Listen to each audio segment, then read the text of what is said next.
Oh, there we go. Google Damn Hangouts is Cardinals. working. So fucking hating on my shit, man. All right, Goddamn you Cardinals. got your fucking. And we're you know what, we're rivals again. Well, we've been rivals, but now we're really rivals because now you're L.A. Rams, and I can't Mm-hmm. stand L.A. to begin with. So, I'm um, gonna be wearing that jersey all the time. all right, man. Hey, I guess we got uniforms now. I have plenty of card jerseys to wear. All right, welcome, ladies and gentlemen, to your UFC Vegas pre-fight show presented by CrossBonesMMA. My name is Eddie Law. My co-host Jesse Ruvalcaba here to break down the fights for you guys, preview the fights. Obviously it's UFC Vegas. It's not UFC 196. This is the card formerly known as UFC 196. It has now been bumped over, so everyone got all weirdly confused. So I'll explain it very quickly. Once Verdum dropped out, Verdum and Steve dropped, that fight was canceled completely. They couldn't justify putting us in pay-per-view. There's no one's going to buy it. So the UFC did, for the first time in a long time, maybe even ever, the right thing, which is move it to free TV. And so now you got UFC Fight Night 82, I think is what the number is. And now the McGregor RDA pay-per-view is now UFC 196 instead of 197. So that's why I'm calling this the card formerly known as UFC 196. All right, rundown of the times real quick. UFC Fight Pass prelims go down tomorrow, 4 p.m. Pacific time, 7 p.m. Eastern time. And then FS1 prelims, 5 p.m. Pacific, 8 p.m. Eastern, so an hour later. And then the main card on FS1 as well, 7 p.m. Pacific, 10 p.m. Eastern time. UFC Fight Pass prelims bring you a little bit of a different thing now. The first fight, and every time me and Jesse do one of these shows, we always talk about the same thing, is starting the show off with a bang. And this legitimately could be one of those banger fights. We got Conor McGregor's buddy, Artem Lubov. He's 12-11. I'm not even sure. We were talking before the show, why is this guy even in the UFC? Because all he does is either knocks people out or gets knocked out. That's kind of what he does. So Lubov against Alex the Spartan White, similar kind of guy, right? The guy just throws punches and he either knocks you out or he gets finished. So they're trying to start out. The whole idea is to start out this whole card with just a stand-up war if possible. So who you got in this one, man? Man, like we were talking about before, it just seems like Alex White is like pretty much if you wanted to build a person that was perfectly designed to get knocked out by Artem, it's Alex White. Pretty much. I mean, you look at his losses. He's on a 2-fight losing streak. I mean, they're basically handing him somebody that they know that he could probably knock out, make it look exciting, and just kind of start building up Artem. But I mean, I don't know why they want to build this guy up. We were talking about it before. He's a guy that doesn't look like he's trying to evolve. He's not really trying to do anything other than just stand there with his hands down, and then kind of coax you into just getting into an all-out, dragged-out fight, which is fine. It makes it exciting. I want to see that, but it's not going to do anything for his career, for his brain, because we were talking about that before too, like the concussive brain damage, just standing in the pocket and throwing punches, it's not good for your all-around health later on. But, yeah, like you said, this fight's going to be exciting. Artem is a -140 to Alex White's +120, so, I mean, even though like we're talking about that Alex White's probably going to get run over here and get knocked out, you can see that even bettors, they're not really sure what's going to happen here. Like we were talking about before, Alex White, his last 2 losses are to strikers basically. Your favorite guy, Cassius Clay Collard, a stand-up guy that's just not really evolving himself either. So. It just seems like this is what the UFC wants. They want to build Artem up, and maybe it's just because he's Conor's friend. Who knows? But yeah, it just seems like this one's going to be one of those like, don't even bring in the guys that are gonna mark down a scorecard or anything. None of the judges. They're not going to be needed here. Someone's going to get slept. Yeah, just have the ref there just so Artem doesn't just murder this guy. Now, as we know, Artem, and I'm with you. Artem is not one of those guys that even seems like he wants to get better or evolve. Ryan Hall jacked him up. Ryan Hall made it a slow drag out. I'm gonna take your back. He defended quite a bit. I gotta give him credit for that. But yeah, but it's like you were saying, before the show, he was just waiting for the ref to stand him up, and just hoping the ref was gonna stand him up. And when it didn't happen, that was kind of it. So, I'm with you. I got love up as well. I think the UFC is just setting him up for a win here as a favorite to one Conor McGregor, who seems to be controlling half the UFC, if not most of it at this point, right? I mean, what was it Uh, the other day? uh, He was like, this poster is awful, and what happens this week? yeah, Different poster. new poster. Are we sure that this isn't Fight Pass co-presented by Conor McGregor Productions or whatever he's calling it? What was it? McGregor Sports and Entertainment? I don't remember Yeah, what it something was, like but that, it's right? hilarious. Like McGregor Sports Entertainment presents Artem Lobov kicking Alex White's ass. Yeah, that's gonna be sad to say. But all right. So then the other fight on Fight Pass prelims is one of the. It's actually a pretty interesting fight. Mickey Gall, who we saw on Dana White's, what do they call it? Looking for a fight. Hmm. Um, he's taking on a guy that's never fought a pro fight. So Mickey Gall's 1-0 professional, and Mike Jackson, nicknamed the Truth, he's actually part of the media, if I'm not mistaken. He's a Yeah. media member. Yeah, media member who's fought one amateur bout, and now he's jumping into the pros in the UFC. So apparently now we have a lot of that going on. Regardless, if Mickey Gall wins this fight, or most are saying when Mickey Gall wins this fight, his Hmm. next stop is at to take on CM Punk. I mean, you got to think. I'm assuming that it's the same. If Mike Jackson pulls a huge upset that he takes on CM Punk, who knows? But regardless, I'm not gonna lie to you. I know stuff about Mike Jackson. I know nothing other than his name is Michael Jackson. You know what I mean? Mickey Gall, he's a ground guy from what I've seen. I haven't seen him really be a stand-up like a predominant stand-up guy. I don't know if you've seen different, but all I've seen of him is ground game. But what do you think of this fight? Yeah, this fight's one of those fights where, I mean, it's good that we're seeing that the UFC is picking up guys and trying to build people. You know, this is what I'm looking at, because you've got two people that have pretty much no experience. It's almost like a women's fight. You know, one of those flyweight fights or whatever. You know, the women's divisions where, you know, most of the women have maybe one, maybe two fights maybe under their belt, and they're just building these dudes up. And honestly, Mike Jackson, good job on him, man. Being a guy that's from the media, took an amateur fight. It was a decision loss, but you know, he got in there, did his thing, didn't go his way. I mean, he's not a guy that trains all the time. Right. Mickey Gall, on the other hand, yeah, you're right. I mean, he's not really evolved in the striking department. He looks like he's like one of those guys that he just tries to go for the ground game. It looks like his wrestling is pretty good. Not, you know, UFC level, but it's good enough where he's going to be able to take people down that, you know, are on that regional circuit. So it'll be interesting. I mean, you're basically looking at a well-paid regional circuit fight. That's what we're looking at here. You know, and honestly, you know, the odds makers aren't really giving Mike Jackson too much love here. Mickey Gall is a minus 525 from when I saw it, and Mike Jackson comes back at a plus 415. So, I mean, you know, not good odds for Mike Jackson, but I think we're both in agreement here that I think the problem with somebody that has no experience, nothing, has had fights, is training, is that you don't know what to expect from him. And that's what I think has Mike Jackson has going for him. That's why I'm picking him for the upset here. I think that because of the fact that, you know, he can pretty much come in, and it's not like he can train for somebody that you've never seen before. You know, you might have an idea of what he could do, but that's about it.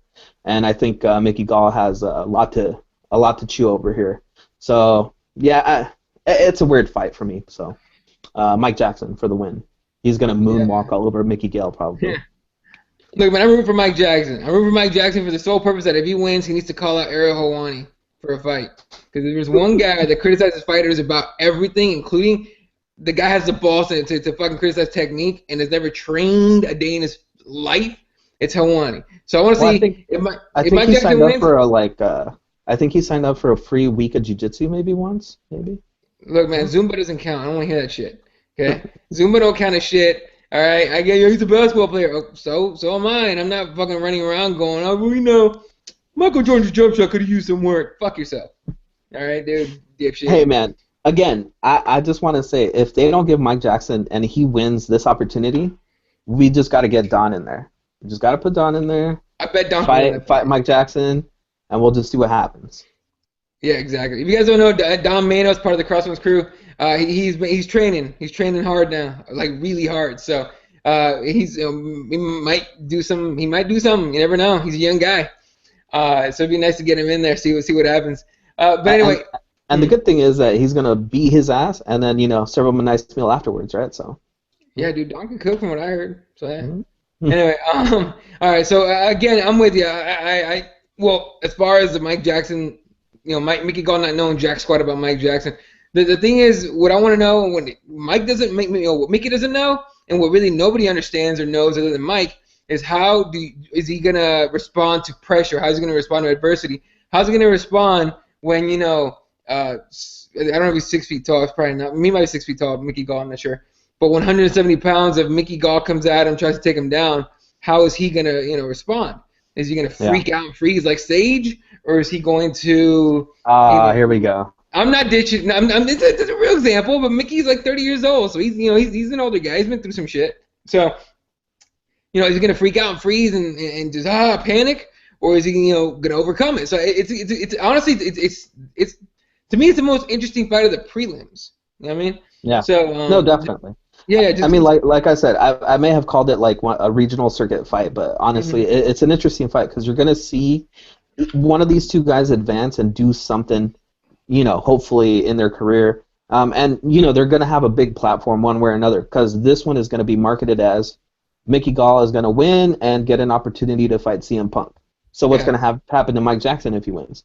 That question's going to come up if he wins, when he wins, so... I mean, they have a lot of eyes on this fight, so it's just looking at the future of the UFC, hopefully. Basically, and I mean, it's one step closer for the people that want to see CM Punk fight this badly. It gets us one step closer. But again, Mickey wins. Does he get CM Punk? Does he get somebody else? Does CM Punk go back to I want a guy that's it looks a little better than Mike? Who knows? We'll see. So that's gonna be your FS1 prelims, and I'm picking Mickey Gall.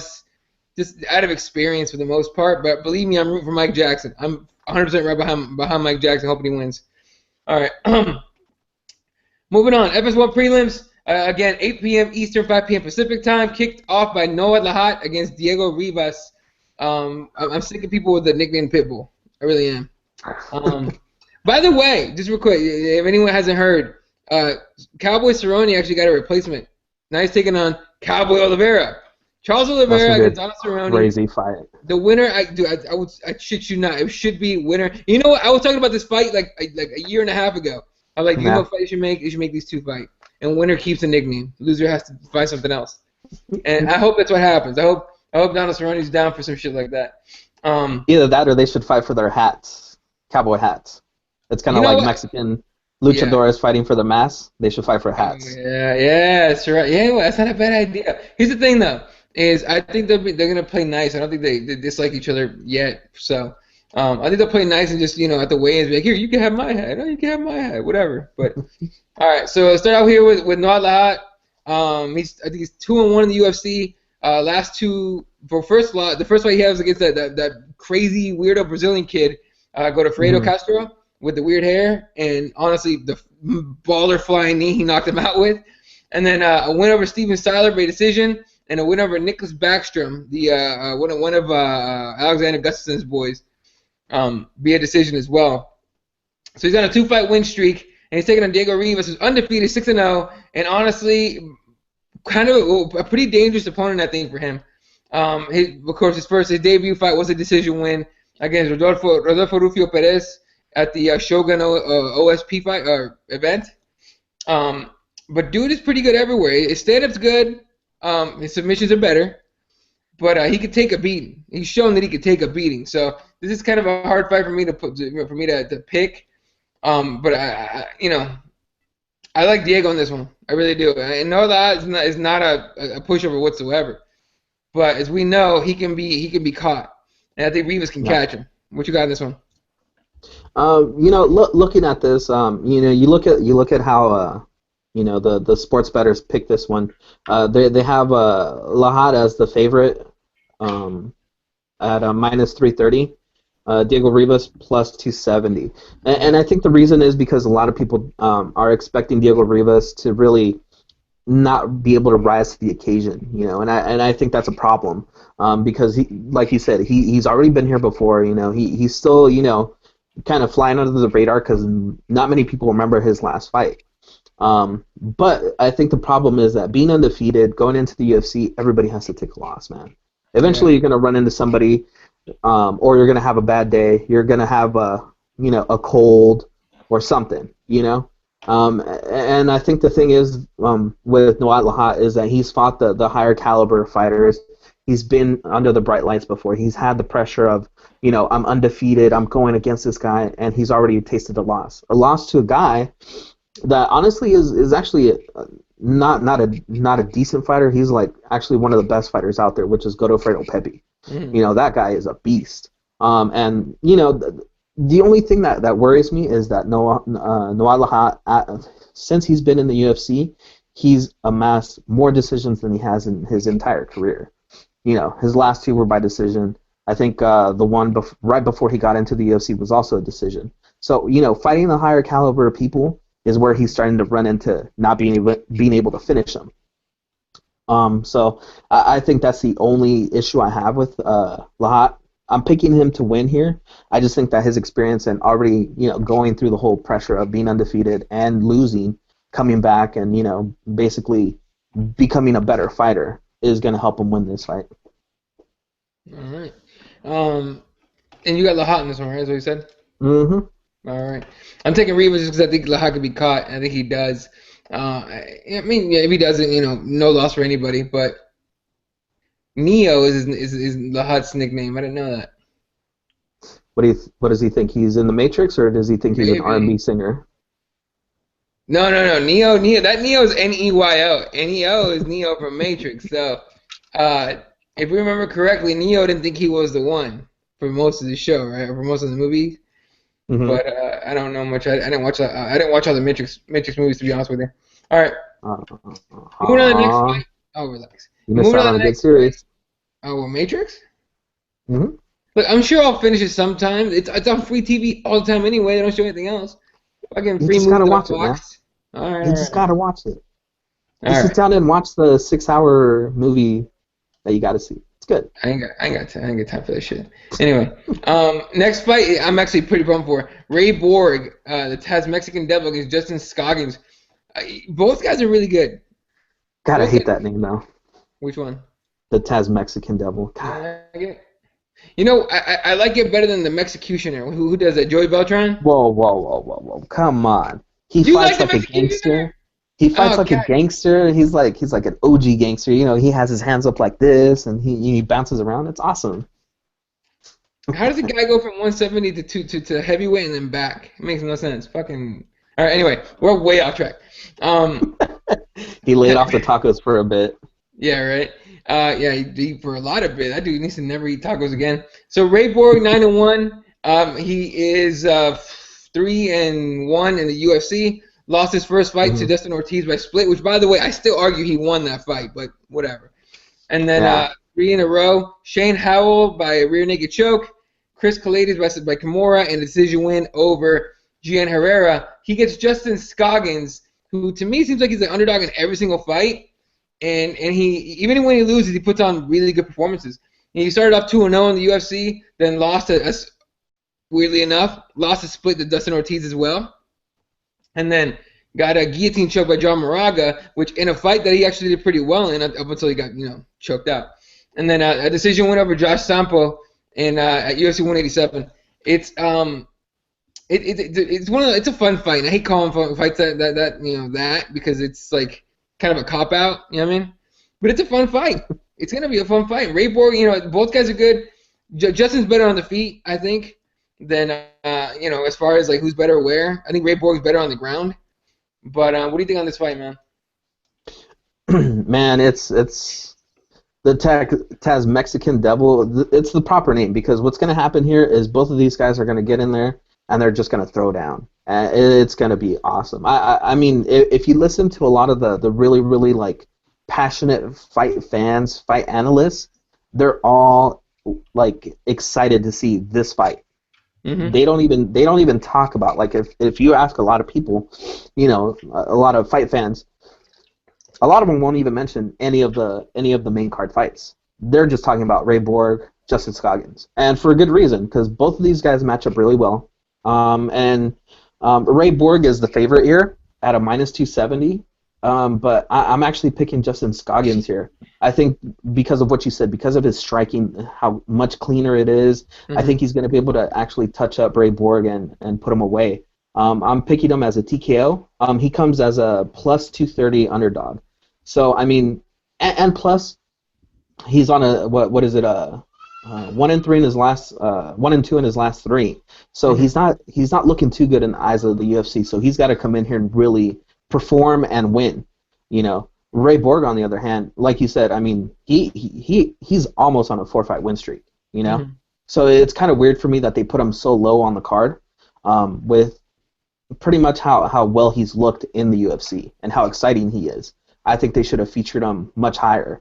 What is it, the right before Benavidez, the fight right before Benavidez? That's where this fight should have been. But anyway. Again, I think it's going to be a really exciting fight. I'm going to just say what Sam Jackson said in Jurassic Park. When this fight comes on, hold on to your butts, because it's going to be exciting. Justin Scoggins by TKO is what I'm saying, though. All right, I'm taking Ray Borg by TKO, so this is going to be good. Here's the thing. I'm with you. This fight should be the feature prelim. I don't know why Bergman versus Nunes is featured. It doesn't make sense to me. Josh Bergman, every time you give him a big fight or you give him a chance to do anything good or great, he pretty much always falls on his face in the most embarrassing way possible. So it's a weird fucking booking for me. All right, next up, heavyweights. Derek Lewis against Damian Grabowski. People say that this Grabowski guy is one of the best heavyweights to ever come out of Europe. If I read that correctly before, and also who was it? Michael Bisping, I think, said it on the broadcast. Yeah.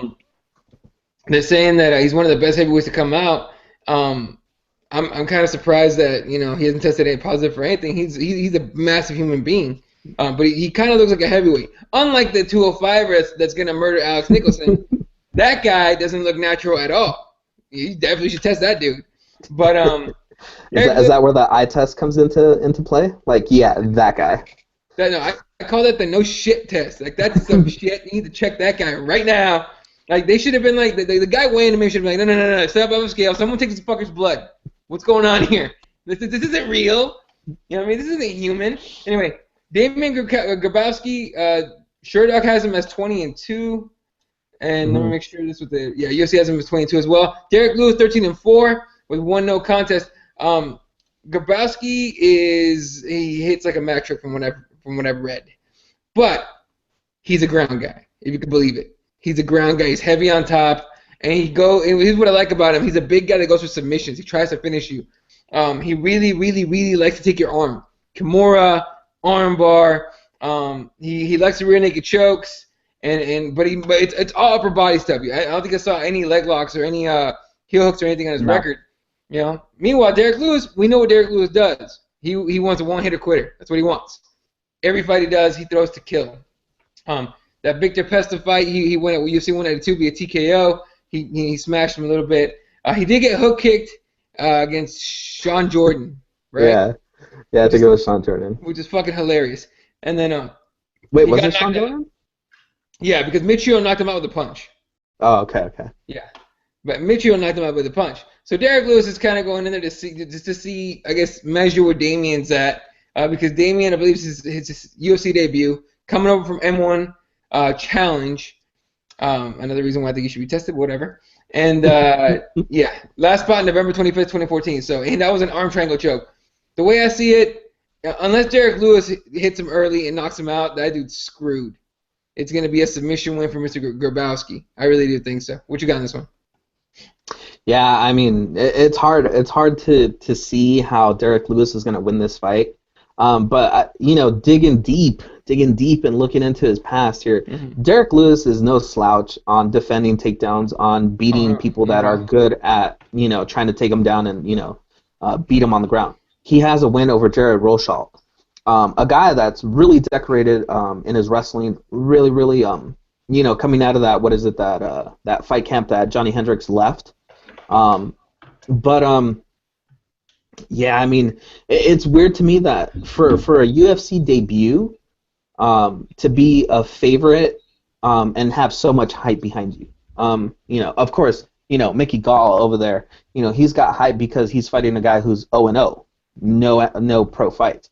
But Grabowski here, he's fighting a dude that's legit, a legit hitter, a legit fighter, a legit guy that has all the skills possible to break him down on his UFC debut, and they're still giving Grabowski the nod here. But I just think that Derek Lewis is going to find a way to touch that chin and put him away.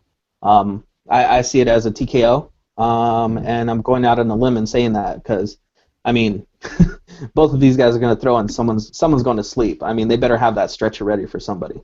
Yeah, oh, for sure. And I got a few comments here on the YouTube.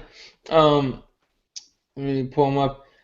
I see Vegeta saying, I think Scoggins may catch, talking about Ray Borg and Scoggins. Mm-hmm. I think Scoggins may catch him. Borg has very sloppy striking. Yeah, I agree with that. I mean, that's the reason I'm saying it, because Scoggins has, just the more polished striking. But, man, Ray Borg just throws hard, man. Ray Borg hits it. The biggest difference to me, Ray Borg throws to knock you out, just as Scoggins throws to hurt you, and then goes for a knockout, which is a smart way to do it, in my opinion. And they said, unless you're fighting Ray Borg, who's just trying to kill you with one shot. Yeah, and you better dodge that one shot, 'cause he'll fuck you up. And he also says, plus Borg has had bad. He's looked bad at weigh-ins. So, and Borg has kind of a history of looking kind of weird at weigh-ins, right? Everybody looks bad at weigh-ins, man. Yeah, but okay, Borg and Conor McGregor. The only exception I've seen is Conor McGregor looking like complete shit and still winning fights in 13 seconds. But and then he says, Flying Brian says Borg by sub, very possible. And then Vegeta saying, I imagine Lewis will crush him. Grabowski has no takedowns and just bull rushes for a clinch. Yeah, I mean, he's a ground guy. He wants to get that fight to the ground. Yeah, but he can throw hard, man. Oh, yeah. I think if Grabowski really wants to really impress in his debut, I think he's going to stand up with Derek Lewis a little bit, touch him up, and then go for that nasty clinch to take him down. That would be what I would suggest very, very gingerly to him. Because you don't want to just go in there, take him down, and then the immediate question is going to be like, well, what if someone has good takedown and doesn't get taken down? How's he going to do against a good striker? You want to answer all those questions on your debut right away if you're going to be that impressive. Very true. All right, feature prelim time, ladies and gentlemen. We got Josh Bergman against KJ Noons, two guys that have no business being featured on shit, but we got them. Anyway, start here with Bergman, 27-12. I was at to check. Okay, 28-12 according to the UFC, and KJ Noons 12-7. Both have one no contest on their record. Now that's where it gets interesting now, because the last 4 Bergman fights are in World Series of Fighting, a knockout of Tyler Stinson, then a no contest against Hector Lombard, which was overturned by Nevada. I think it's because Lombard tested positive for whatever. I'm on steroids, everybody. Yeah, I forgot the exact name. Still, steroids. And then a loss by arm triangle to Dong Hyun Kim, and then a TKO loss to Patrick Cote. So if anybody has something to fight for, it's the People's Warrior. Now here's where my argument with Josh Bergman has always been and always will be that when you put him in big spots, in big fights, in the spotlight's on him, he chokes every single time. Not once have I seen the spotlight be on him, he actually succeeds at shit. You know what I mean? Just one time. What? That I can think of, when he fought, God, what's his name? The guy that got cut from the UFC, the wrestler guy. And John they fought Fitch? At World Series of Fighting. Yeah, John Fitch. No, everybody thought John Fitch was going to run him over. Yeah, but John Fitch, man. I'm just saying. John Fitch. Anyway, I'm just saying. Everybody was counting him out. He performed there. That's true. All right. And then as far as KJ Noons goes, he's got a weird last 4 fights too. Well, not the last 4, maybe the last 2. Beat George Soteropoulos in 2013 by decision. Then a knockout of Sam Stout, which if I remember correctly was actually kind of nasty. And then he has that no contest against Derek Cruikshank because of the eye poke. KJ likes to poke people's eyes. I don't understand what it is about he's a former boxer, right? I mean, you would think he knows to throw a punch with your fingers, your hands like this. He throws them like this, fucking fingers out and shit. playing the Yeah. John Jones slash who did John Jones make fun of? His buddy Travis Brown. Travis Brown. Yeah. Travis Brown using my technique is what he said on Twitter. Travis Brown technique. Before we get into this whole picking here, I have an issue with what Travis Brown said in his post-fight interview. What do you And say? it pisses me off that fighters are this stupid when they say stuff like this. Okay, so he said at the press conference or whatever that he didn't get told anything on the first time that he poked he nearly gouged out what's his name's Mitrione's eye, right? Mitrione's eye, yeah. Okay, so the second time he did it, nothing happened to him as well. And then he said when he got warned, then he's like, oh well, then I had to try and adjust something to not poke him in the eye. Well, how about we start taking points away right away? Because if he could adjust it after the second time he poked him in the eye, why couldn't he adjust it the first time? No, he didn't give a damn. He was like, oh, I don't care. I'm going to still poke him in the eye again. I didn't get a point taken away.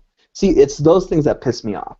And I think that's what makes people hate Travis Brown, because he talks like a moron. You know, he's like a freaking moron. He's just like, oh, well, you know, I guess I had to adjust myself afterwards, after I got warned. No, like, you should have adjusted yourself so you don't freaking poke somebody in the eye. Anyway, end of my rant. They also hate him because he's banging Ronda Rousey. That just comes with the territory. Whatever, I guess. I mean, now, What? hey, I'd rather have Misha Tate than Ronda Rousey. I have more hate for Mrs. Misha Tate. Yeah. Ryan Caraway, right? Yeah, Mr. Tate. Yeah. Anyway, all right, back to the fight. Now we got way. Yeah. Anyway, we're talking fucking heavyweights we're trying to talk fucking welterweights. Anyway, this is a welterweight fight, right? Yeah, welterweights. All right. This is how non-interesting this fight is to most people. No one cares about this fight. It's so hard to give a shit about this fight. Look, man, I'm taking KJ Noons for the fact that Berkman is just. I hate to say it, but it's just no. Just stop, dude. You're 35. Stop killing yourself. You're gonna have brain damage because you keep trying to prove, unless it's a money issue. It might be money thing.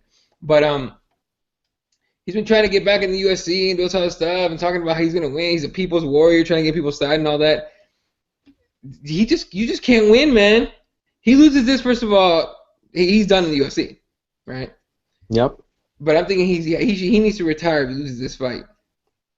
But I don't know. Who you got in this fight, man? I got KJ. You've got to be crazy to pick Berkman in this fight, honestly, because, like you said, I mean, he's basically on a 3-fight losing streak, right? I mean, he lost to Hector Lombard, and then his next two he lost straight out. The only reason that was he lost to Lombard, right? Yeah, he got knocked out, I think. Yeah. So honestly, three fight losing streak. I don't even know why he's still here. Why he's even being featured. It's got to be one of those things where they have a soft spot for Berkman because he was one of those guys that was in the UFC before, really worked hard to get back in here, and has really been unimpressive since then. He hasn't really. He doesn't seem like he's evolved. He just seems like the same Josh Berkman that we've seen forever. He looked good at World Series of Fighting, and that's because he wasn't fighting the top of the top. The only fight that was very impressive that he won was the aforementioned John Fitch, which everybody thought he was just going to get destroyed, and he ended up knocking out John Fitch, I believe, in that fight. But that's about it. I mean, he's literally only got a puncher's chance at winning all his fights at this point. And KJ Noons is a really, really good striker, seasoned striker. He's not going to get caught by anything stupid like that. So, unfortunately, I think it's a loser go home type of deal here. Both of these guys pretty much on their last leg in the UFC. So, KJ Noons, I think he's just going to touch him up, move around, win by decision. It's not going to be a very exciting fight.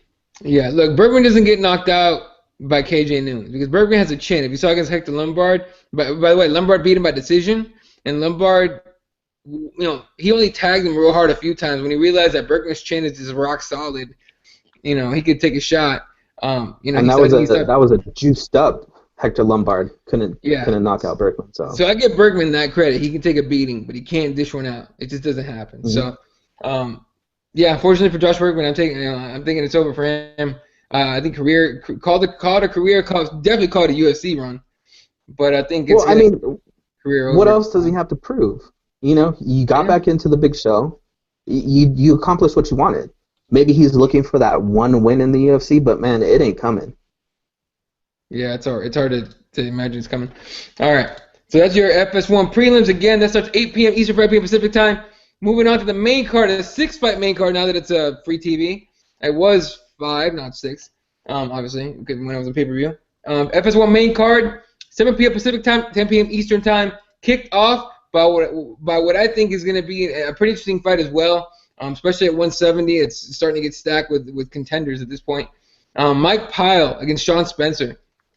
First of all, Mike Powell still has the same hair he's had. What were they calling it? The Tennessee mullet or something like that. Oh man, it's weird. Anyway, Sean Spencer 12-4. 12-4. Mike Powell 26-11. Mike Powell is a veteran, UFC veteran. He's been around forever now. Here's where I don't give Sean Spencer a lot of credit. He lost to Cathal Pendred. If you lose to Cathal Pendred, that's like if you were in school in the grade of the final on a curve and somebody else fucked up and your test went from an A to a B. Like, you lose to Cathal Pendred, you lose a grade, motherfucker. Like, that's just bad. So anyway, a lot of people like Cathal Pendred. I don't. I can't say that, motherfucker. Every boring fight, by the way, it's called Cathal, the Pendred of the night. That's fight of the night. Or boring fight of the night is Pendred of the night. Anyway, sorry. I now I'm gonna rant. So lost to Cathal Pendred, beat Paulo Thiago by decision. Lost to Alex Garcia in a split. Beat Drew Dober by decision. Beat Yuri Villafort by decision. Do you get the trend here? We're talking about decisions, right? He lets guys hanging around, basically. So a guy you don't want to let hang around is Mike Pyle, because this is the guy that works at the junkyard that if you pick a fight with him, he's going to fight you and fight you and fight you and laugh in your face and then fight you some more, even if he has lost his last 2. I mean, look at the names. Rick Story, Josh Neer. He's beaten a bunch of guys. He's only lost to big-name guys. Well, not big name anymore, but Jake Ellenberger. That was when Jake Ellenberger was on the rise, though. That's when the Juggernaut name was, like, fitting. Yeah, exactly. And then Rory McDonald, Matt Brown beat him, and Colby Covington and Matt Mayer were the last 2. So the Colby Covington is kind of a shitty loss. It really is. So anyway, yeah. In the last 4, Mike Powell's 1-3, so he's fighting for his spot. But I 40 years old and everything. But if Sean Spencer lets him hang around, man, I think Mike Powell's gonna take this win. What you got? Yeah, I agree with you. I have Mike Pyle winning by decision, and honestly, I think we've heard the tales of Mike Pyle, right? Mm-hmm. That he's a world beater in the gym, just can't turn it on game day. You know, getting in that cage, like he has a mental block. And to me, it seems like he's finally gotten past that. He's a lot smoother in his striking. He's a lot smoother in his transitional wrestling to clinch work, to the ground work. You could just see finally the years of experience paying off. It sucks that he's 40 now and it's pretty much over. The dance is done. But, I mean, he has the experience. And I think that's what's going to take him over here. And like you said, Sean Spencer lets people hang around when he could put them away. He could finish them. He could stop them. And he just doesn't do that. He doesn't want to take that risk, it seems like to me. It seems like he just thinks he's comfortably ahead and he cruises. And I think that's going to be the problem here, because you can't cruise with quicksand. Quicksand's just going to, Mike Pyle, he's going to just stay in your face. Like you said, he's going to be there the whole entire time, fighting you, making it nasty, making it ugly, making you bleed, making himself bleed probably. And it's just going to be a nasty fight. And unfortunately, I think Mike Pyle is just going to win a decision here. Yeah, I got you on that one. It's like Sean Spencer's not an old guy either. He's 28. You know what I mean? Mm-hmm. Like, but he needs to start pulling the trigger in some of those fights. Again, if you let a guy hang around, a guy like Mike Pyle hang around, he's gonna make you pay, and then you're gonna lose a really crappy decision. And for Sean Spencer, you're only on a one fight, one loss, streak. But you got loss, win, loss. Inconsistency will get you kicked out of the UFC pretty quickly if you're not an exciting guy. If you're an exciting guy, you could have, you could do that win-loss shit all day, and they'll keep it because you're exciting, but you're not exciting, You could do the Dan Hardy, right, where you lose 5 in a row, and they still give you another shot? I still don't know how that happened. Hey, man. Hey, I like Dan Hardy, so Don't talk crap about Dan Hardy. No, I like Dan Hardy, but you know what? You know what I think kept Dan Hardy in the UFC so long? That line he said about badass. Well, besides that, but the line he said about GSP about I'm gonna smack the 10 off him. Remember that shit? I'm gonna slap the 10 off him or something like that. I was like, I think that kept him in the UFC a few more years. That had everyone laughing enough to be like, keep that fucker. He's funny. All right. And I was there when he finally won his first fight after that bad losing streak when he KO'd Dwayne Ludwig. That was awesome. Dwayne Ludwig. Sorry, that's still funny to me. Anyway, next fight is that freak show fight we were talking about. Not freak show. It's a little weird. Alex Nicholson. No. It's a freak show, man. It's a freak show fight? All right. It's a freak show. Alex Nicholson against Misha Cirkunov. So Alex Nicholson goes up, takes his shirt off, whatever. About to weigh in, pulls out the little red box, proposes to his girlfriend. Oh, how nice. John Anik announces to the world. He's like, oh, they're getting married. Blah, blah, blah. Congratulations. I go weigh in. And my first thought was, yay, distraction. Now your brain's not in the right place anymore, dude, first of all. Second of all, he weighs in, makes weight, whatever. I think he came in at 201. Then Misha Cirkunov comes out looking like fucking, what's his name, Drago from Rocky, right? And then he takes off his shirt. This guy is ripped to shit. I immediately felt horrible for Nicholson's future wife. He's about to get destroyed in front of you the day after he proposes to you. You're gonna spend the next week. This should be the happiest time, like of the honeymoon, not honeymoon, but the lovey-dovey we're about to get married stage. You're spending the next week making sure you hand him ice packs and shit so his face doesn't fall off. It's fucking horrible. Like it's Alex Nicholson probably should have waited to see if he won the fight. Then you pull that shit out, you know what I mean, and then do the whole Adrian, I did it kind of fucking moment, right? Because Alex Nicholson is the biggest underdog in his entire card. Give him the numbers, man. Just give him the numbers. I mean, you got what was it, Cirkunov at -1,000, which is not good. Nicholson comes back as a +650. When they give you a -1,000, they're saying guaranteed winner right here. This guy's gonna beat his ass, guaranteed. All right, Alex Nicholson is gonna have to fucking, I don't know he's gonna have to call Putin and make some kind of hitman kind of shit on Cirkunov so he don't show up to the fight. Cause goddamn, all right, Cirkunov is first of all, physically, it's a big difference. Okay, Cirkunov he's strong. You just see him. He has muscles. He has. And another guy you need to test. USADA, get on that shit. Okay. It's such a weird fight for me. Alex Nicholson making his debut against a monster, first of all, on the main card, right? But I think this is one of those where the UFC's feeding. It's like feeding like in Jurassic Park when they put that fucking little goat down for the T-Rex. This is what's happening in this fight, ladies and gentlemen. Don't miss a fight. For sure, don't miss it. But let's look at the last 5 fights for Mr. Nicholson here. All finishes. He has a neck crank submission, which, by the way, we don't see a lot. But again, it was like his third pro fight, so they're not gonna give him someone that's super experienced. Then TKO, TKO, KO, TKO. So the guy likes to throw hands, right? Well, this freaking fucking, where's he from? Latvian guy. All right. Last few fights: KO, submission by armbar, TKO, head kick, triangle choke, submission. If you wanted a fucking well-rounded man, like fighter, beast mode guy, it's him. All right. 28 years old, by the way. He's not old. Like they might have found a diamond in the rough with this guy. I really do think so. And we might see an execution tomorrow night. But what do you got in this one? Damn. See, and this is the thing. I agree with you. I think Cirkunov is probably gonna brutalize Nicholson. And I don't agree with you. It's good that he did propose to his girl beforehand, because at least he's not thinking about it in the fight, like, oh man, after this fight I'm gonna propose to my girl. That's done and out of the way. Now he can just quiver in fear in Cirkunov's shadow. But I think we were talking about this before. Cirkunov, his only losses are coming by submission. People that are catching him in submissions. Mm. Nicholson has one submission, and that's about it. I hope to God that the first thing he does is he falls down and just lets Cirkunov come into his guard. Mm. And for some reason, Cirkunov okay, I'll go into your guard, and gets caught. But other than that, I mean, it's gonna be a hard a hard fight for Nicholson here. I hope it just either he catches Serkinov real fast and celebrates and is happy, or like he just gets caught really fast and it's not like a brutal like 2 or 3 round beating where he's just gonna get his brain bashed in. Vegeta makes a good point on the YouTube comments real quick. He says Serkinov has next to no striking. He has great judo submissions though. I don't see him striking with Alex. Alex is a brawler. Being at such long odds, I'll toss a few on Alex. And he's got a point. But at the same time, that dude's not going to have to bother striking with Alex.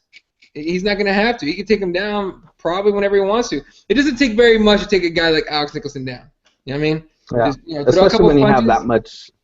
Yeah. Yeah, like you said, especially if you have that much just like dense mass behind you, it's going to be easy for him. The thing is though, what was it, Vegeta? The commenter.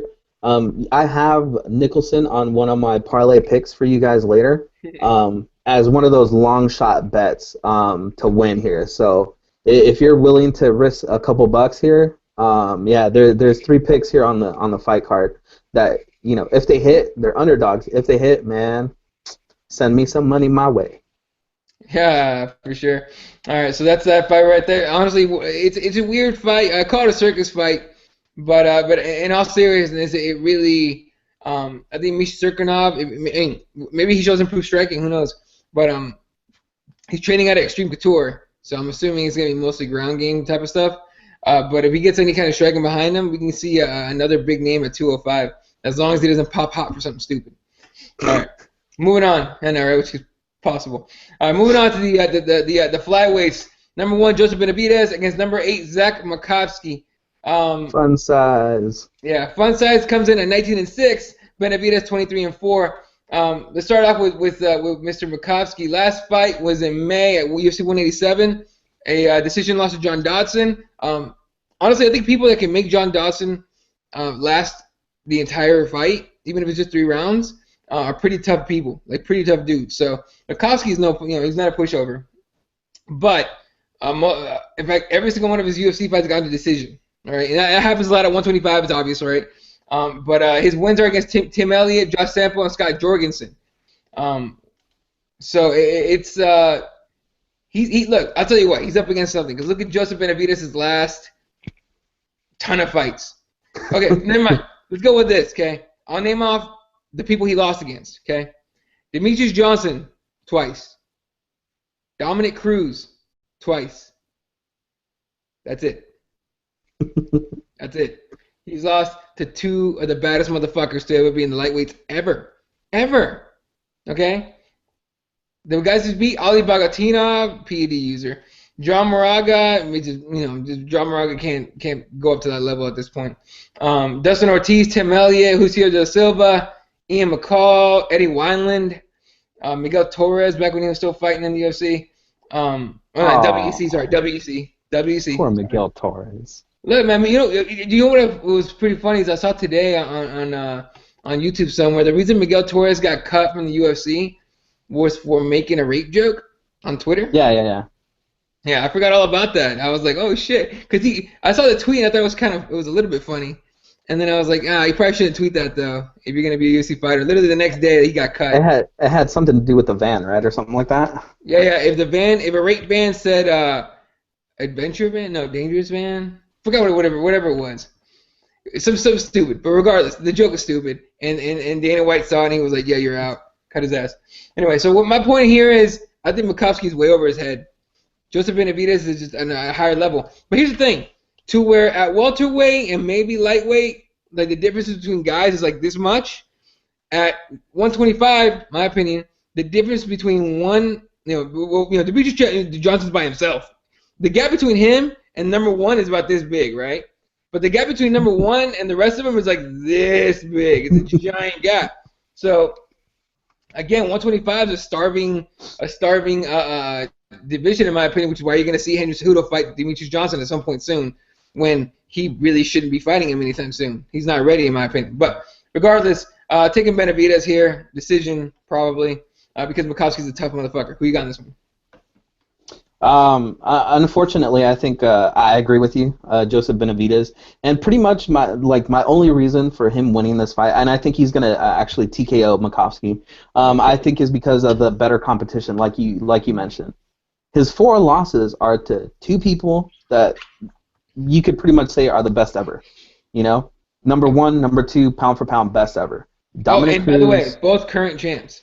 Yeah, I mean, how much more do you have to say, or how much more of a credential do you have to look at to really assume that somebody's not the best and not the better man in this competition? I mean, Zach Makovsky, you know, fun size, he's exciting and everything, but I mean, Joseph Benavidez can beat you literally everywhere, standing up, you know, off his back, you know, on the ground, his wrestling, his submission skills. I mean, he did that submission to, who was it, Tim Elliott, who had to tap with his feet because he was dying in there.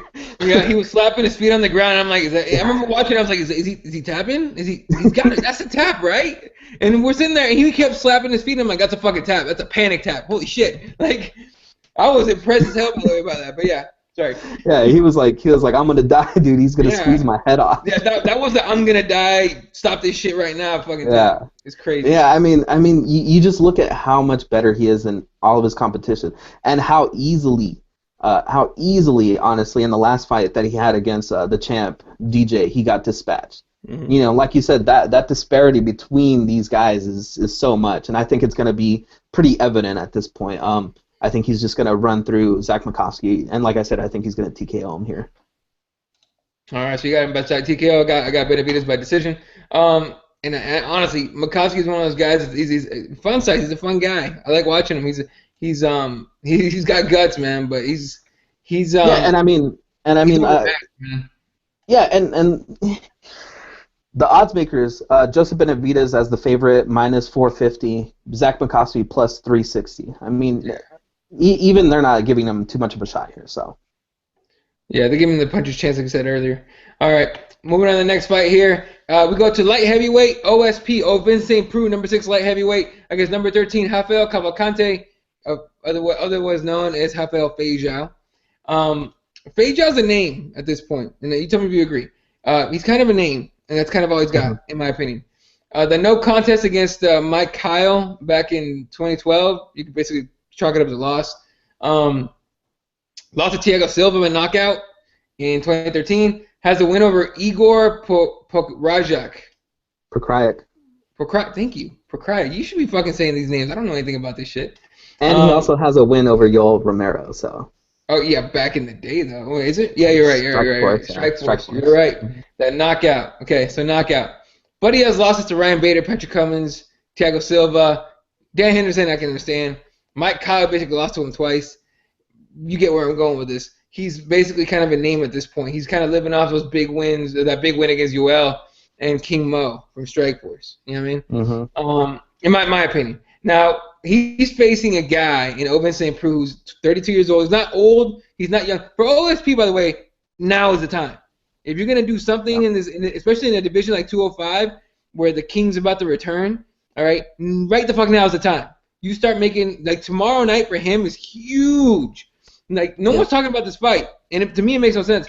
This could be a big, big deal for OSP. He puts in a dominating performance. He gets a crazy finish, a big old knockout, something impressive that makes people go, oh, shit, that's OSP. That could be huge for him. We're talking if he wins this fight big time, in my opinion, in a big way, couple fights away from being called contender, I think. Couple wins away. But his last few fights, he just lost to Glover Teixeira by rear naked choke, which you rarely see from Glover, but still. Knocked out Patrick Cummins, who was on a tear, kind of on a tear at that point with wrestling. That was a nasty KO. He jacked him up. God. And then, the Shogun knockout was sad. I felt bad about that one. But he lost to Ryan Bader in basically a wrestling match. And Ryan Bader, he's clearly was a better wrestler that night. And then he submitted Ryan Joe via Kimura, Nikita Krylov by shoulder choke, which I thought was cool. Cody Donovan, Guillaume Billante, T.J. Cook back in Strikeforce. He spot Gegard Mousasi, took him to decision. He took Gegard to decision when he was in his mid-20s, which in my opinion is a pretty big accomplishment.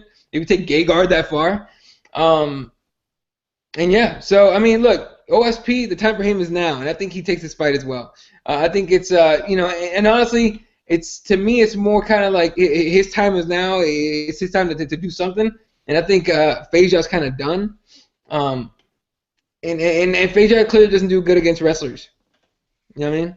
Ryan Bader, Patrick Cummins, OSP's a wrestler. Don't get it twisted. He's a wrestler, and he find a way to take him down. So I got OSP TKO. What you got? Yeah, that Patrick Cummins fights though, that was just a nasty fight, man. Yeah. They both just threw down in that fight. But Patrick Cummins, I think that was one where he left with both black eyes, right? Like he could barely see, and he still won the fight. Yeah. That was crazy. He still won that fight. I give Patrick Cummins a lot of credit for that because it's hard to go in there and win a fight when you're really fucked up. It's jacked up. I agree with you though. I mean, I think everybody has labeled OSP as the next best thing, and I think, like you said, he has to prove that label now, because he's running out of time, man. And again, it sucks that he lost to Ryan Bader and Glover Teixeira, and I think that's the reason why people aren't really paying attention to this fight, because everybody kind of knows that he's kind of like just being phased out, basically. You know, they're giving him fights to kind of just build off his name. Basically, people to just kind of springboard into, the top 10, the top 15 off of beating Feijai. And OSP, I mean, he really needs this win to really, just get him, keep himself where he's at, which is like in that top 10 tier, Right. And again, odds makers are agreeing with us. OSP is a minus 380, Feijai is a plus 315. Again, Feijai 2-fight losing streak. He's not looking like he used to. He's a lot slower. He's still savvy and he's still smart. He's still a veteran. But I think OSP's power, speed, and how young he is, and all the things that we talk about and we praise him for. He's just got to pull the trigger, man. He's just got to stop having these brain farts or whatever he has in the octagon, where he just gets these stupid losses.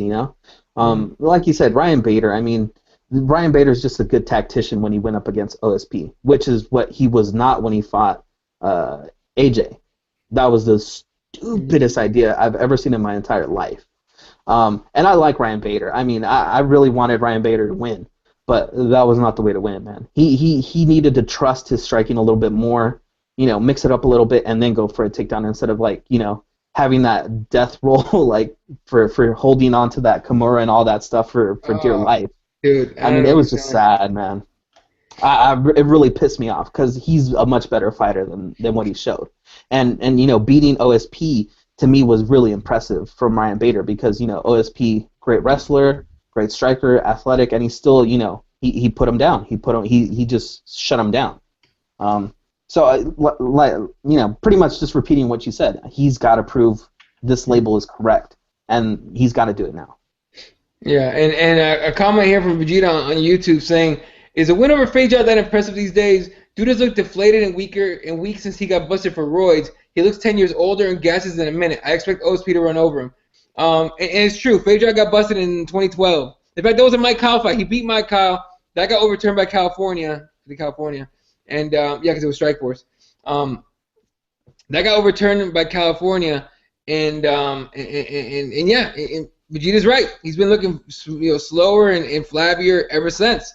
However, it's not really a win over Feijai himself. It's a win over the name that is what OSP's he's after. The name in the ranking, because OSP's ranked number 13.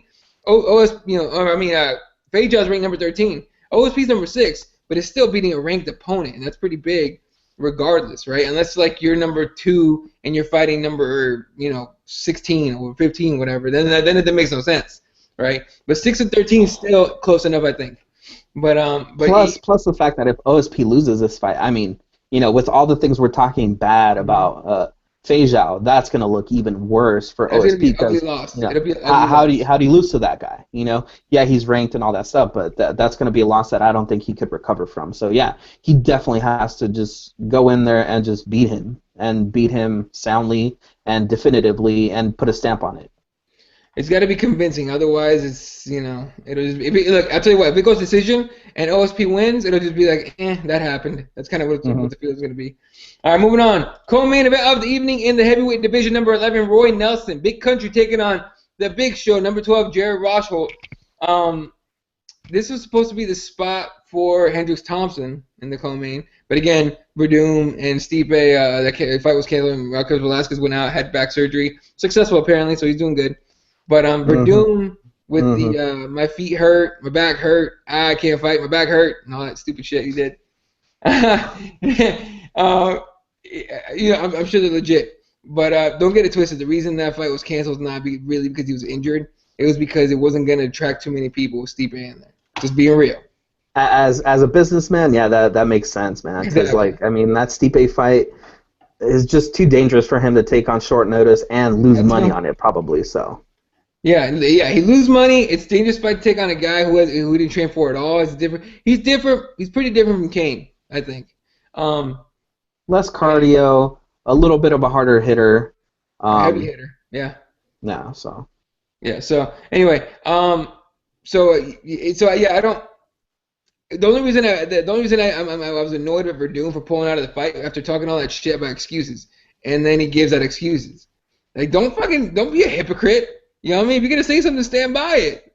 You know what I mean? I think he handled it very incorrectly. I think he could have just not taken the fight. I know a lot of people are saying out there that they didn't come to him with that fight before they announced it, but other people are saying that they did, and that he accepted it. He went into the gym and was like, "Man, I can't train on these injuries, so I got to pull out." And the way he said it, it came off as as kind of like a slide at Kane, because he was like, "Oh, I also hurt my foot and my back too," and it's kind of like, but Kane hurt his back, and you were talking crap on him, and now your back is hurt. Come on, man. Yeah.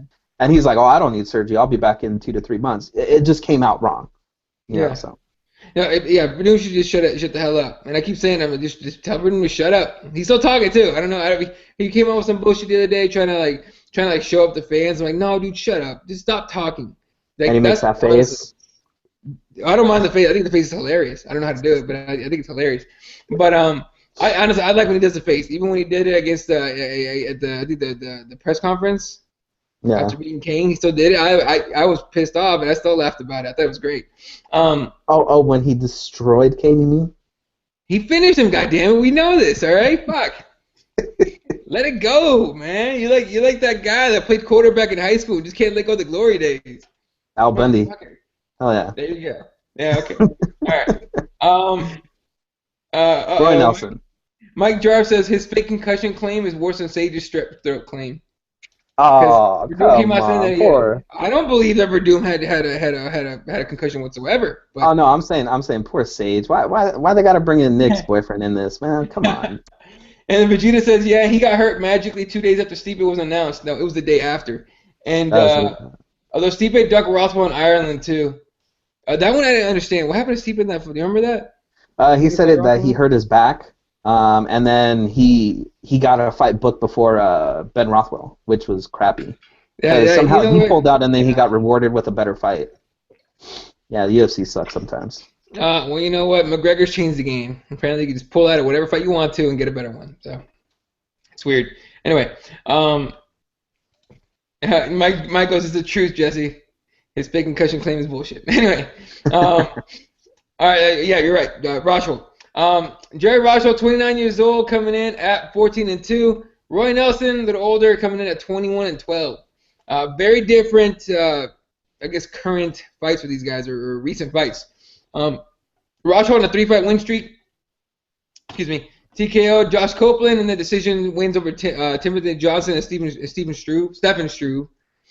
In a fight where I don't think either guy was very impressive with, between Struve and Rosholt. He's beaten Saul Pelele. Walt Harris back in the day, and he lost to Derek. He's the guy that lost to Derek Lewis way back in the day. Again, I need to drink some more water. Roy Nelson, meanwhile, is like a 4-fight losing streak, right? Like yeah, something like that. Looking good. No, 3-fight losing streak. Check this out, okay? 3 in a row he's lost. Josh Barnett, Alistair Overeem, and Mark Hunt. He beat Bigfoot, but who doesn't? Yeah. And then lost to DC, Daniel Cormier. Lost to Stipe Miocic. Beat Chick Congo, Matt Mitchell, Dave Herman. Lost to Verdum. Beat Mirko. Lost to Frank Mir. Lost to JDS. Basically lost to anyone that matters for shit in that division. Okay? And beat pretty much nobody that matters. Other than you could kind of say Bigfoot because he's fought for the title. You know? He's a puncher. Weirdly enough, he started off a jiu-jitsu guy, right? He's supposed to be like a ground guy, but he's known obviously for his punching and his belly and his nasty beard, like just massively disgusting mullet connected beard. So Racho obviously the one coming in with any kind of momentum. Younger guy, Roy Nelson's 39 years old. It's puncher's chance for Roy Nelson, but if I remember correctly, Racho is a wrestler, so this could end up being on the ground, and we might actually get to see Roy Nelson's jiu-jitsu. So what do you think in this fight, man? Man, looking at the odds, I mean, it's a close fight. They really, I mean, even the odds makers don't know what to make of this. Roy Nelson a -160, Roshalden plus 140. Shit. Yeah, it's pretty close, man. And honestly, I think Roy Nelson's gonna pull off the win here, just because Jared Roshaw, coming from Team Takedown, yeah, that's the Team Takedown, that Johnny Hendricks left. To me, it just seems like everybody there at Team Takedown kind of has like stunted their growth a little bit, you know? Like they're not really, it's not looking like they're getting better fight after fight, because Jared Roshaw looks the same, like a carbon copy of himself every single fight. Mm-hmm. Johnny Hendricks, he adjusted his game plan, and it became from being a good game plan to a really bad game plan. Once he won the title, he became GSP-esque, you know, where he was more so protecting his title than really trying to win and be impressive like he was before, trying to get there. And I think that's kind of the mentality that the Team Takedown guys take, is like, you know, they're just going to go in there and try to do enough to win the fights and, you know, keep advancing, because eventually they'll get there. And I think that's going to be the problem here. I think Roy Nelson's got a good enough takedown defense where he's going to keep it standing, and I think he's going to let loose one of those, you know, heavy hands and put Jared Roshaw away. All right. I mean, I can see it happening. Roy Nelson's knocked plenty of guy out with that hand, but it's for me it's hard to call just straight out. Yeah. But I'm going Jared Roshaw by boring ass decision. You know? But you know, I really do want to see Roy Nelson's jiu-jitsu. I want to see what he could do. We haven't seen it very much at all, if at all. So it's gonna be interesting. I don't think so. All right, the main event of the evening, the one fight that you cannot at all sell on pay-per-view because Johnny Hendricks. Number 2, Johnny Hendricks, big rig, taking on Stephen Wonderboy Thompson, Wonder Man Thompson, number 8. Stephen Wonder Thompson, Boy for life, son. Wonder Boy. When he's 40 years old, he can't call himself. He's 32 or something like that, but can't call himself Wonder Boy. Come on. Yeah. Anyway, then again, what the fuck's a big rig? I know big rig's a truck, but why are you calling yourself big rig? I mean, maybe because of all that shit you eat, and you got big, but probably. He has a big rig, almost. Yeah, right. Have you seen his truck? Oh yeah. See that huge truck? I think Shaq had one of those. Big, dude. Yeah, Shaq had one of those motherfuckers too. Anyway, Johnny Hendricks 17-3. Stephen Wonderboy Thompson 11-0. Let's look into Mr. Thompson's record first, though. First of all, Thompson's a karate guy for the most part. I think actually he's a karate guy. He comes in and don't you mean karate? Karate, sorry. All I remember from it though, when I think Stephen Thompson, I think Jake Ellenberger, and how Jake Ellenberger laughed in that countdown show. He goes karate, starts laughing and shit, and then what happens? Spinning hook kick for your face, motherfucker, knocked him out. Anyway, Stephen Wonderboy is on a fight win streak. Nashawn Burrell, Chris Clemens, Robert Whitaker, Patrick Cote, and then most recently Jake Ellenberger. In July last year, now he gets former champ. Johnny Hendricks, whose losses, last 3 losses have been Robbie Lawler, GSP, and then back in 2010 against Rick Story. Okay, and that was by decision. Okay, so Johnny Hendricks has a resume, but like you were saying, when he won the title against Robbie Lawler, right? Yeah, 171. Mm-hmm. When he won the title against Robbie, after that it became about trying not to lose it, which clearly didn't work against Robbie the next time. You know what I mean? So here's the question everyone wants to know. First of all, he looked great at the weigh-ins. He clearly has a weight issue, at least figured out for this fight. He stepped on the scale. He looked good on the scale. I didn't see that post-fight interview or the post-weigh-in interview we're talking about, but to me, he looked all right. He didn't look too bad. He always looks kind of drawn out, like he's dying a little bit, but he usually looks a lot worse than he did today, I think. So I thought he looked great. I thought he looked way better. He looked ripped. It looks like he has good muscle on him, good strength on him, and all that. So people are wondering this: are we gonna get the guy that knocked out John Fitch, that knocked out Martin Kampmann, and the guy that put up a really good fight against Carlos Condit and beat him really, or are we gonna get the guy that took down Robbie Lawler at the end of that fight to win, to secure the title, or try to take him down in their rematch? You know what I mean? Only to fail and lose by decision. It's a weird thing, and I'm siding on the takedown. I think he's gonna try to take this fight to the ground. Stephen Thompson's really dangerous on the feet. I don't think Johnny Hendricks is trying to screw around when he's spinning shit. I don't think he's gonna try and mess around with any of the karate stance or anything. Might throw a wrench and say screw it, let's just throw hands and see what happens. But Johnny Hendricks at all times believes that a win gets a title shot, right? He thought that Matt Brown win should have gotten him a title shot. It didn't, and it shouldn't have. He thinks a win over Wonderboy Thompson is going to get him a title shot. It won't, and it shouldn't. Okay, he's got to put a couple more wins together to get a title shot, especially at 170. When everyone's really thinking Condit Lawler rematch like today, right? Some people throw Nick Diaz in there, or GSP. GSP returning. Some people, I've actually talked to some people that were like, hey, what about Rory? Get Rory back in there, which I would not be against. It'd be weird. It'd be weird to see it now. I think Rory needs to win. Is his face okay? Like, were they able to sew that thing back on after that fight? Hey, man, that's a Canadian psycho. That guy doesn't need a face. He has many faces. It doesn't even matter. But, Rory McDonald, I'd be love to see. I wouldn't mind seeing that fight. If they said he's going to fight Rory, okay. I'd be like, okay, whatever. I mean, I don't really care to see Woodley? Like I said, I don't really care to see Tyron Woodley in there. Really? How are you going to get a title shot off someone blowing their knee out? Kelvin Gastelum and Dong-Hyun Kim. But yeah, he beat you, remember? Shut up, man. All right? I wasn't right in that fight. All right, Kelvin Gastelum's got all kinds of problems. Anyway, point is, Johnny Hendricks, Stephen Wonderboy Thompson, this fight goes to the ground, I think, and it gets grinded out and bores the shit out of everybody, which is another reason they didn't make a pay-per-view. I hope I'm wrong. I'm rooting for Thompson. I really am. But it's just hard to see how he's going to stop Hendricks from taking him down. What do you think? I think Stephen Thompson is going to be able to stop the takedown, and I'm going to point to what Michael Bisping and Dominic Cruz were both pointing at, is the fact that Wonderboy Thompson he fights with this weird stance, this karate stance, where like he has his hands low. He uses Dominic Cruz says he uses his hands to really balance himself out and be able to move forward and backwards really lightly and be able to catch you from these weird, crazy distances.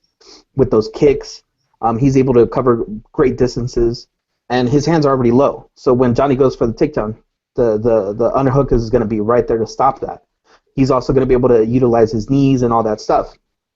That being said, it sucks because we're not going to get to see the real Johnny Hendricks in this fight, is what I'm thinking. I think we're going to see the Johnny Hendricks that's so hell-bent on trying to get another title shot that he's looking to win. He's not looking to be exciting. He's not looking to be that guy that everybody was like, this dude needs to fight for the title. He's just going to be that guy that, he's like, well, I won again. What happened? Why aren't I getting my title shot? And, everybody's going to point to, dude, you're just being boring. Yeah, we don't care to see you fight anymore. He's lost so many fans because of his style of fighting. And I think we're never going to see that old Johnny Hendricks again. I think we're just stuck with this new weird GSP with a little bit of power in his hands that he doesn't use anymore, style Johnny Hendricks. That being said, I'm picking Wonderboy here to win. There we go. I just think that Wonderboy is going to be able to utilize his movement, his speed to really catch Johnny Hendricks off guard, and I think he's gonna catch him with one of those question mark kicks or spinning back kicks or one of those kicks. I think something's gonna land on Johnny Hendricks' head, and Johnny Hendricks is gonna go to sleep, and hopefully, finally put to rest this whole Johnny Hendricks going for another title shot. You know, like I said, I'm hoping, I'm rooting for Thompson. I really am. I'm honestly, I'm just like you. I'm tired of Hendricks. I'm tired of Hendricks claiming every title shot ever. It's just irritating. Going back here to the YouTube, couple comments on here. Back on Nelson Roshout. Vegeta says Nelson has solid takedown defense and great jiu-jitsu. Roshout's only hope is to lay and pray. I agree. He has pillow fists, and Roshout gets hurt in every fight. He does, but he managed to get a takedown in the worst of times. When Roshout really needs a takedown, he finds a fucking way to get it, and you just sitting there going, "How the hell did that happen?" You know what I mean? Well, it's because it's natural to him. You know, once he's hurt, once everybody's hurt, they resort to whatever's natural to them. Especially and, wrestling. to him, it's just wrestling, and he just goes straight for a takedown, even if he looks like he's half dead. You know, he'll find your legs and take you down somehow. Yeah. And then Mike Jarv says, "Did you see Roy's jiu-jitsu skills at the open workout? He's unstoppable. He was rolling with his son, who, by the way, whoever I don't know who was doing the mic, who was working the mic there, the DJ or something, but he called his son a girl because he has long hair, and Roy Nelson flipped off the guy that said it, and he goes, "What is it? Because he has long hair? But it looks like a little girl from far away. So what the fuck? Like, get all butthurt, Roy, shit." And then Mike saying Woodley needs to rematch Condit to get a title shot. I agree. I really do think so. I really don't think you can give Woodley much credit for that blown out knee. It's hard for me to give him to him, really.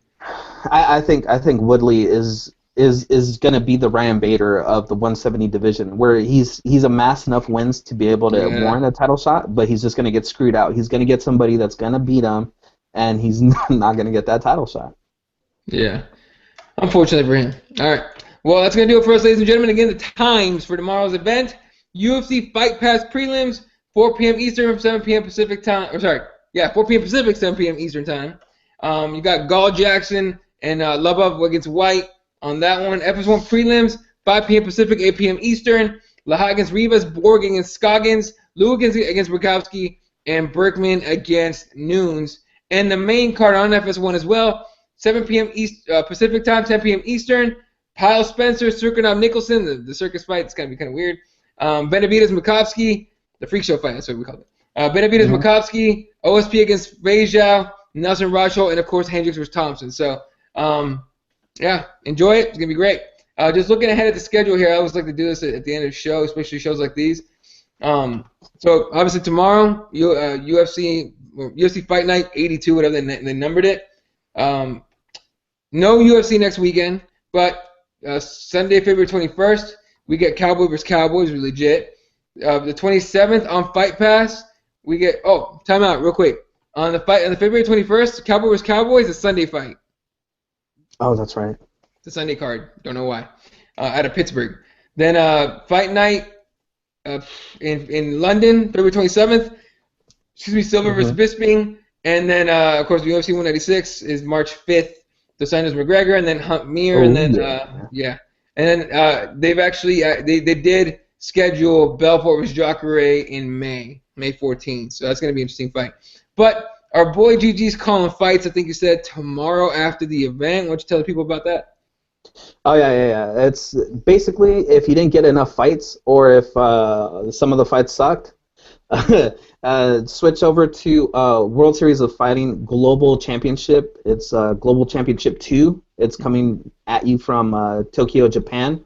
And like you said, our good friend Gigi and Goes from MMA Junkie, they're going to be on the call, talking up the fight, doing the play-by-play along with Robert Drysdale. And for some of you guys that know some of these names, Akihiro Gono, Michihiro Omigawa.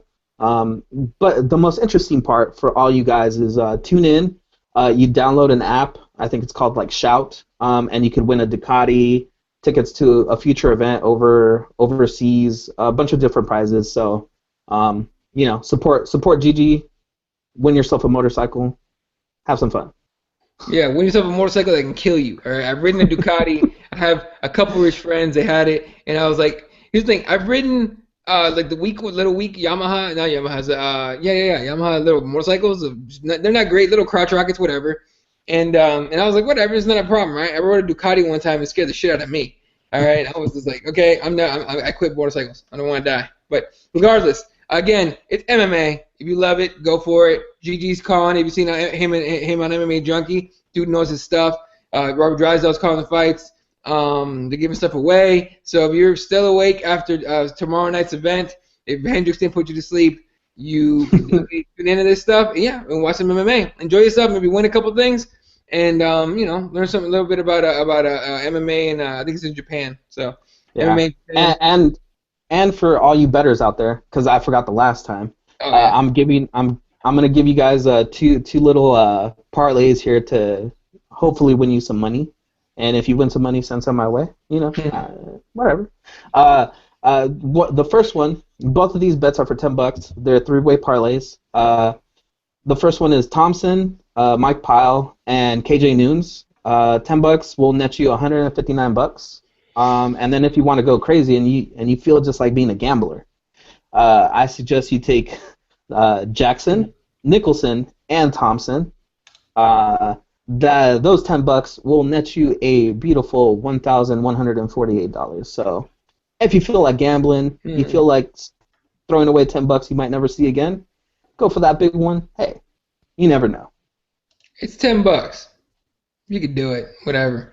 Everyone probably spent $20 on fucking tickets for the Powerball, and that 380th one. So whatever. Yeah, exactly. All right. Thanks for joining us tonight. Enjoy the fights tomorrow night. And we will see you guys next time. So for myself, my buddy, Mr. Ruvalcaba, we'll catch you guys on the next one. See ya.